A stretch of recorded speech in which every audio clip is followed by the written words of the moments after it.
La sociedad de coste marginal cero, el Internet de las cosas, el procomún colaborativo y el eclipse del capitalismo. Escrito de Jeremy Rifkin. Quinta parte.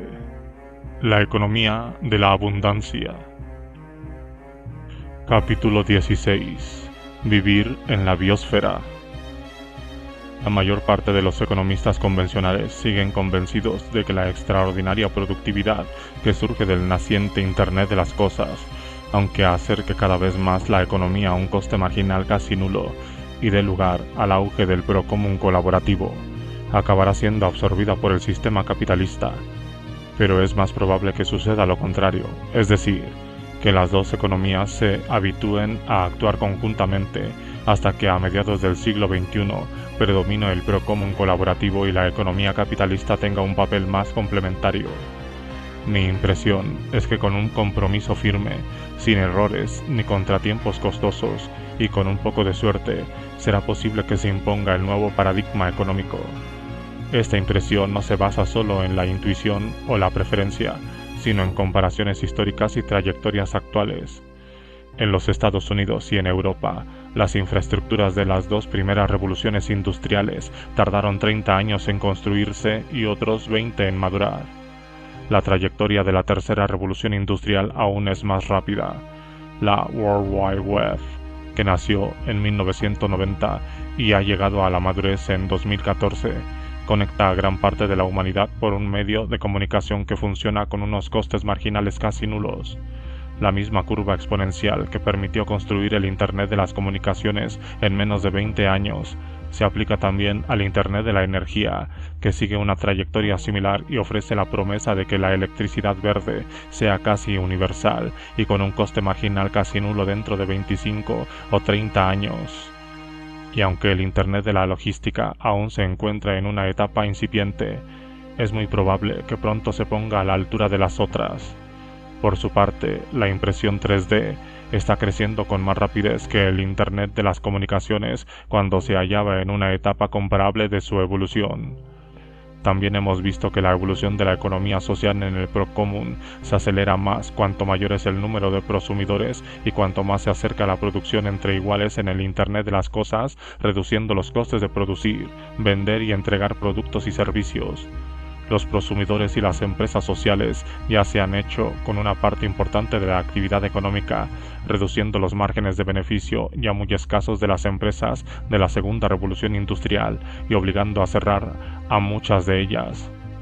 También confío en que en una sociedad de coste marginal casi nulo pueda llevar a la humanidad de una economía basada en la escasez a una economía de abundancia sostenible en la primera mitad del siglo XXI. Y esta confianza no se basa solo en la tecnología, también se basa en la historia de la narración humana. Veamos por qué. Homo hepaticus. Los grandes cambios de paradigma económico que se han producido a lo largo de la historia no solo surgen de la unión de revoluciones en la comunicación y de regímenes de energía en unas configuraciones nuevas y poderosas que cambian la vida económica de la sociedad. La aparición de una matriz nueva de comunicación-energía también transforma la conciencia del ser humano, extendiendo el impulso empático a unos ámbitos temporales y espaciales más amplios y uniendo a la humanidad en familias metafóricas más extensas y en sociedades más interdependientes. En las sociedades primitivas cazadoras-recolectoras, la fuente de energía era el mismo cuerpo humano. Por aquel entonces aún no habíamos domesticado animales como portadores de energía, ni sabíamos aprovechar las corrientes de viento y de agua. Cada sociedad cazadora-recolectora creó alguna forma de lenguaje oral para coordinar la caza y la recolección y mantener la vida social. Y toda sociedad cazadora-recolectora, incluso las pocas que todavía quedan actualmente, han tenido una conciencia mitológica. En aquellas sociedades, el impulso empático solo abarcaba los lazos de parentesco y los vínculos tribales. Los estudios revelan que las unidades sociales cohesionadas más grandes rara vez superan los 500 personas, más o menos el número de miembros de familias extensas emparentadas con los que se podían mantener relaciones sociales basadas en la confianza y en algún grado de familiaridad. Cualquier tribu que se adentrara en el territorio migratorio del grupo se consideraba inhumana o incluso demoníaca. La aparición de las grandes civilizaciones hidráulicas en Oriente Medio alrededor del año 3500 a.C., en el valle del Yangtze en 3950 a.C. y en el valle del Indo en 2500 a.C., se basó en una nueva matriz de comunicación-energía. La creación y el mantenimiento de una agricultura centralizada basada en la irrigación por medio de canales exigía mucha mano de obra y un conocimiento técnico muy avanzado. El régimen de energía, cereal almacenado, dio lugar a la vida urbana, a la construcción de graneros y redes viarias, y a la creación de monedas, mercados y redes de comercio muy extensas. También se crearon burocracias gubernamentales para administrar la producción, el almacenamiento y la distribución de cereales. La administración centralizada de las grandes civilizaciones hidráulicas fue posible gracias a la invención de una nueva forma de comunicación llamada escritura. La unión entre la escritura y la producción agrícola hidráulica hizo que la psique humana pasara de la conciencia mitológica a una nueva conciencia teológica. Las grandes religiones aparecieron en el periodo llamado Edad Axial, entre los años 800 a.C. y 100 después de Cristo. El judaísmo y el cristianismo en Oriente Medio, el budismo en la India y el confucianismo, un camino espiritual en la China. El cambio de la conciencia mitológica a la conciencia teológica dio lugar a una extensión del impulso empático que lo llevó más allá de los lazos de parentesco hasta abarcar familias ficticias basadas en la identidad religiosa, como en los casos del judaísmo y el budismo. En la Roma del siglo I, los primeros cristianos conversos se besaban en las mejillas y se trataban como hermanos y hermanas, un concepto totalmente ajeno para las generaciones anteriores en las que la familia siempre se había limitado a los lazos de parentesco. Las grandes religiones axiales introdujeron la llamada regla de oro que reza: trata a tus semejantes como quieres que te traten a ti.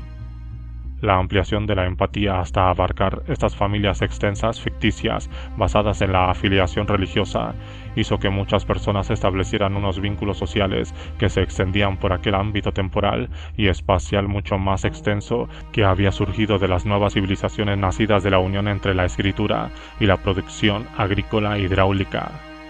Entre el siglo XIX, la convergencia entre la imprenta, los nuevos métodos de fabricación y el sistema de transporte ferroviario, todos ellos basados en el vapor generado por la combustión de carbón, dio lugar a la llamada conciencia ideológica. La nueva matriz de comunicación-energía hizo posible que el comercio pasara de los mercados locales a los mercados nacionales y consolidó el Estado-nación como forma de gobierno para administrar el nuevo paradigma económico. Los individuos empezaron a sentirse ciudadanos, miembros de una familia extensa que abarcaba a toda la ciudadanía de un país. Cada Estado-nación creó su propia narración histórica, gran parte de ella ficticia, con descripciones de grandes sucesos, batallas históricas, conmemoraciones colectivas y celebraciones nacionales, todo con el objetivo de extender la sensibilidad empática más allá de los vínculos familiares y religiosos hasta llegar a una idea de nacionalidad. Los hombres y las mujeres de Francia empezaron a considerarse hermanos y hermanas y a sentir empatía mutua como integrantes de una gran familia que ahora abarcaba el nuevo ámbito espacial y temporal del mercado y de las fronteras políticas nacionales que habían surgido de la matriz de comunicación-energía de la sociedad industrial francesa. Muchos otros estados, como Alemania, Italia, el Reino Unido o los Estados Unidos, también trataron de extender el impulso empático de sus ciudadanos hasta abarcar los límites nacionales.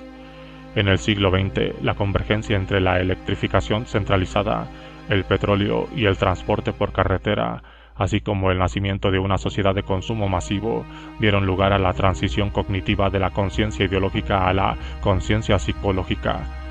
Estamos tan acostumbrados a pensar de una manera introspectiva y psicoterapéutica y a vivir al mismo tiempo en un mundo interior y en el mundo exterior de una manera que mediatiza mutuamente nuestra manera de vivir y de interactuar, que tendemos a olvidar que nuestros bisabuelos y las generaciones que los precedieron eran incapaces de pensar psicológicamente salvo por algunas excepciones muy destacadas a lo largo de la historia. Mis abuelos podían tener un pensamiento ideológico, teológico e incluso mitológico, pero eran totalmente incapaces de pensar desde un punto de vista psicológico. La conciencia psicológica extendió el impulso empático más allá de las fronteras políticas hasta incluir vínculos asociativos. Los seres humanos empezaron a sentir empatía en el seno de unas familias ficticias más extensas basadas en las aptitudes profesionales y técnicas, en las preferencias culturales y artísticas, y en toda una gama de atributos que ampliaron los límites de la confianza social más allá del Estado-nación hasta incluir la afinidad con otras personas que pensaron de la misma manera, en un mundo donde la matriz de comunicación, energía y los mercados se extendían por todo el mundo. Las matrices de comunicación, energía y los paradigmas económicos que las acompañan no anulan la extensión empática ni las formas de conciencia de periodos anteriores que aún siguen ahí, pero formando parte de un ámbito empático más extenso. Las conciencias mitológica, teológica, ideológica y psicológica coexisten formando complejos muy arraigados en la psique de cada individuo y, en mayor o menor medida, en cada cultura. Hoy en día aún existen grupos de cazadores-recolectores que interpretan la realidad con una conciencia mitológica. Otras sociedades están unidas por una conciencia teológica y otras han adoptado una conciencia ideológica o psicológica. Estos cambios de conciencia no se han producido de una manera mecánica o lineal. Se han dado regresiones y periodos de oscuridad donde una forma de conciencia se ha reprimido y ha caído en el olvido para ser redescubierta más adelante. Los renacimientos italiano y nórdico son buenos ejemplos de este redescubrimiento de forma de conciencia pretéritas. No obstante, se puede detectar una pauta en la evolución humana que se manifiesta en la transformación irregular pero inequívoca de la conciencia y en la prolongación del impulso empático a las familias ficticias más extensas nacidas de la creciente complejidad e interdependencia de las matrices de comunicación, energía y de los paradigmas económicos. Si esta aventura suena como una revelación es porque, básicamente, los historiadores se han limitado a describir los episodios patológicos que salpican la historia humana, grandes agitaciones sociales, guerras y genocidios, luchas de poder, catástrofes naturales, resarcimientos de agravios sociales, etc. Su fijación por la cara oscura de la aventura humana es comprensible porque estos hechos extraordinarios o excepcionales captan la atención y dejan una marca indeleble en nuestra memoria colectiva por su carácter insólito y por los grandes cambios que provocan en nuestra vida cotidiana. Pero si la mayor parte de la historia humana estuviera formada por episodios patológicos y sucesos negativos, si nuestra verdadera naturaleza como especie fuera predadora, violenta, agresiva, volátil e incluso monstruosa, ya haría mucho tiempo que nos habríamos extinguido. Recuerdo que hace más de 30 años leí un comentario de Georg Wilhelm Friedrich Hegel sobre la naturaleza de la historia humana que me impresionó profundamente y que, en cierto modo, me sirvió de inspiración cuando escribí La civilización empática. Hegel decía que la historia no es un suelo en el que florezca la felicidad. Los tiempos felices son en ellas páginas en blanco porque son periodos de armonía. Es indudable que la narración histórica de la humanidad tiene otra cara, la evolución de la conciencia humana y la prolongación del impulso empático a ámbitos cada vez más extensos e inclusivos. La faceta de la historia humana sobre la que no se ha escrito incluyen los periodos de felicidad y armonía debidos al impulso del ser humano de superarse sin cesar y de definir su identidad en unos marcos sociales cada vez más avanzados. Estos marcos se convierten en vehículos para crear capital social, explorar el significado de la aventura humana y hallar nuestro lugar en el universo. La empatía es civilización y la civilización es empatía. En el fondo, las dos son inseparables. La historia del periplo humano revela que la felicidad no se encuentra en el materialismo, sino en la participación empática.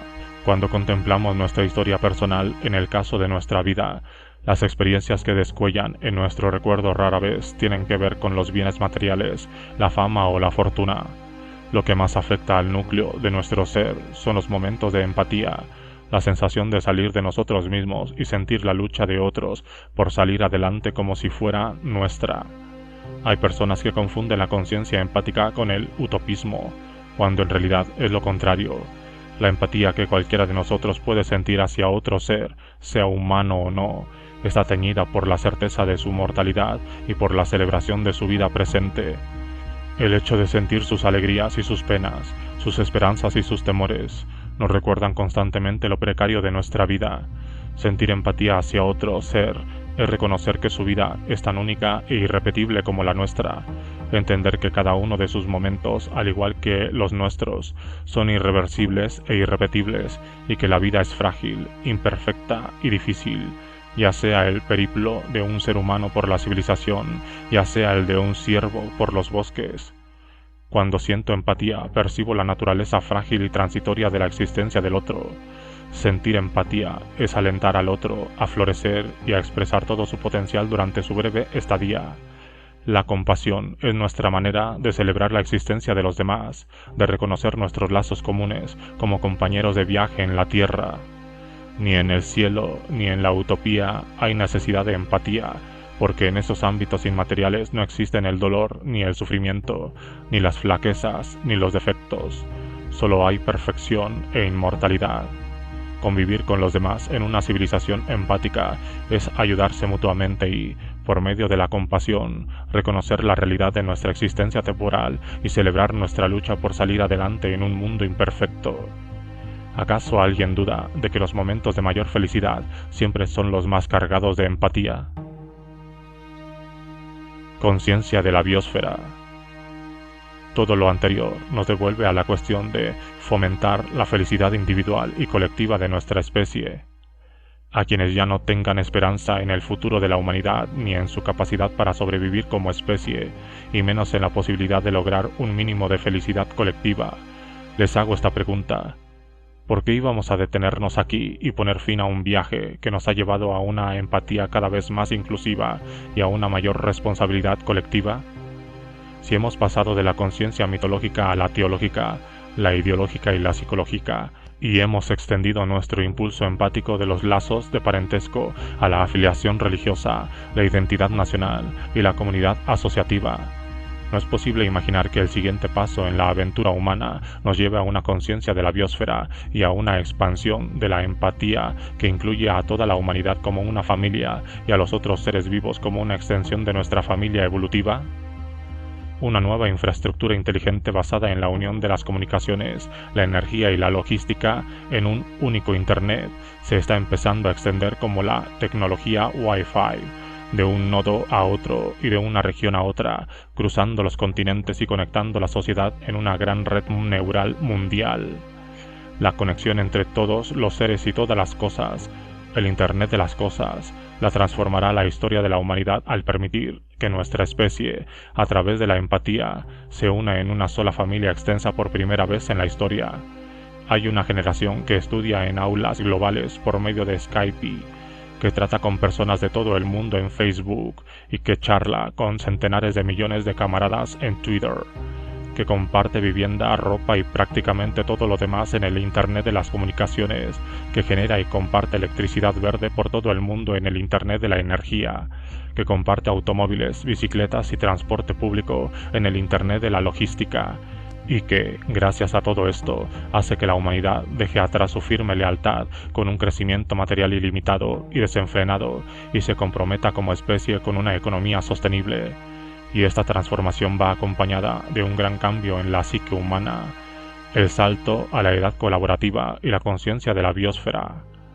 La sensibilidad colaborativa es el reconocimiento de que nuestras vidas personales están íntimamente entrelazadas y de que, al fin y al cabo, nuestro bienestar personal depende del bienestar de las comunidades más amplias en las que vivimos. Este espíritu colaborativo se está empezando a extender a la biosfera. Niños de todo el mundo aprenden el significado de la expresión huella ecológica y entienden que todo lo que hace el ser humano y, en el fondo, lo que hace todo ser vivo, deja una huella ecológica que afecta al bienestar de otro ser, humano o no humano, en otro lugar de la biosfera terrestre.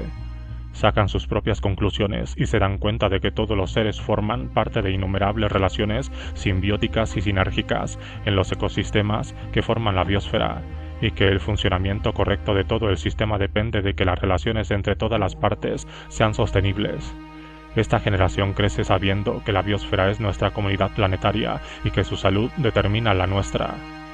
Los jóvenes de hoy, que se relacionan en el espacio virtual y físico, prescinden de los límites ideológicos, culturales y comerciales que han separado lo mío de lo tuyo, en un sistema capitalista que se basa en relaciones de propiedad privada, en intercambio en los mercados y en fronteras nacionales. La expresión código abierto se ha convertido en una especie de mantra para una generación que contempla la relación de poder de una manera totalmente diferente a como las veían sus padres y abuelos. En un mundo caracterizado por la geopolítica, la conversación se centra en quién debe poseer y controlar los medios de producción. Una conversación donde la derecha opta por el capitalismo y la izquierda por el socialismo. Sin embargo, la generación Y rara vez habla de derechas e izquierdas o de capitalismo y socialismo. Cuando los jóvenes de esta generación juzgan la conducta política, lo hacen con una perspectiva distinta. Se preguntan si la conducta institucional política, empresarial o educativa es centralizada, jerárquica, patriarcal, cerrada y privada, o si es distribuida, colaborativa, transparente, abierta y paritaria, y es la expresión del poder horizontal. Los jóvenes van más allá del mercado capitalista aunque lo sigan utilizando. Se sienten cómodos viviendo gran parte de su vida económica en un procomún colaborativo, conectado en red y participando en la economía social tanto como en la economía de mercado. Esta nueva mentalidad de apertura está derribando los muros que siempre han separado al ser humano por razones de sexo, clase, raza, etnia y orientación sexual. La empatía se expande horizontalmente con la misma rapidez que las redes globales que conectan todo el mundo.